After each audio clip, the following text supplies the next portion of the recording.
If you want to change the world, start off by making your bed. If you make your bed every morning, you will have accomplished the first task of the day. It will give you a small sense of pride, and it will encourage you to do another task, and another, and another. And by the end of the day, that one task completed will have turned into many tasks completed. Making your bed will also reinforce the fact that the little things in life matter. If you can't do the little things right, you'll never be able to do the big things right. And if by chance you have a miserable day, you will come home to a bed that is made, that you made. And a made bed gives you encouragement that tomorrow will be better. To pass SEAL training, there are a series of long swims that must be completed. One is the night swim. Before the swim, the instructors joyfully brief the students on all the species of sharks that inhabit the waters off San Clemente. They assure you, however, that no student has ever been eaten by a shark, at least not that they can remember.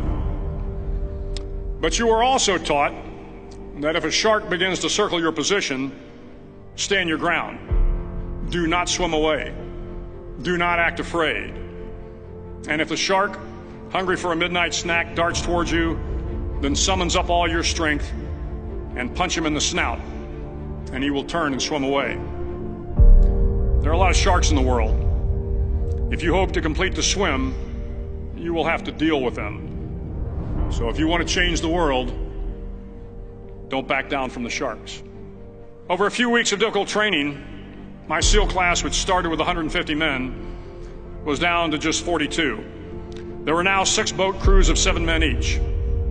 I was in the boat with the tall guys, but the best boat crew we had was made up of the little guys, the Munchkin crew, we called them.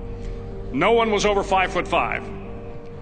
The Munchkin boat crew had 1 American Indian, 1 African American, 1 Polish American, 1 Greek American, 1 Italian American, and 2 tough kids from the Midwest.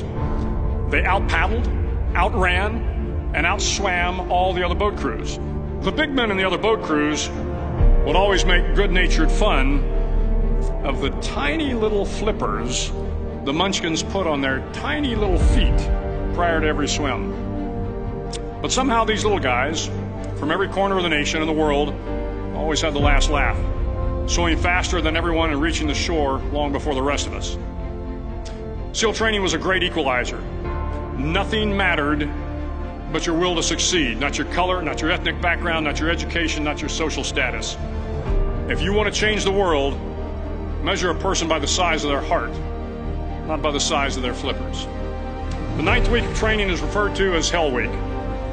It is 6 days of no sleep, constant physical and mental harassment, and 1 special day at the Mud Flats.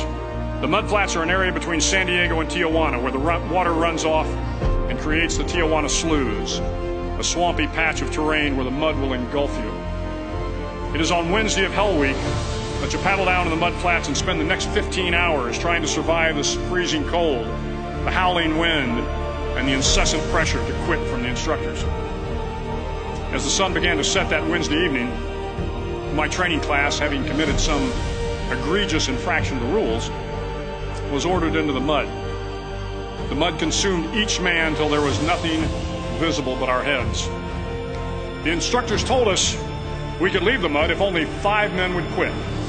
Only 5 men, just 5 men, and we could get out of the oppressive cold. Looking around the mud flat, it was apparent that some students were about to give up. It was still over 8 hours till the sun came up. 8 more hours of bone-chilling cold. The chattering teeth and the shivering moans of the trainees were so loud, it was hard to hear anything. And then one voice began to echo through the night. One voice raised in song. The song was terribly out of tune, but sung with great enthusiasm. One voice became 2, and 2 became 3, and before long, everyone in the class was singing.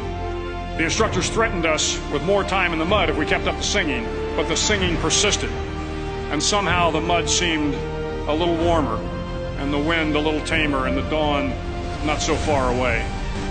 If I have learned anything in my time traveling the world, it is the power of hope, the power of one person, a Washington, a Lincoln, King, Mandela, and even a young girl from Pakistan, Malala.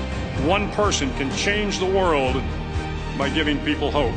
So if you want to change the world, start each day with a task completed. Find someone to help you through life. Respect everyone. Know that life is not fair and that you will fail often. But if you take some risks, step up when the times are the toughest, face down the bullies, lift up the downtrodden, and never ever give up. If you do these things, the next generation and the generations that follow will live in a world far better than the one we have today. And what started here will indeed have changed the world for the better.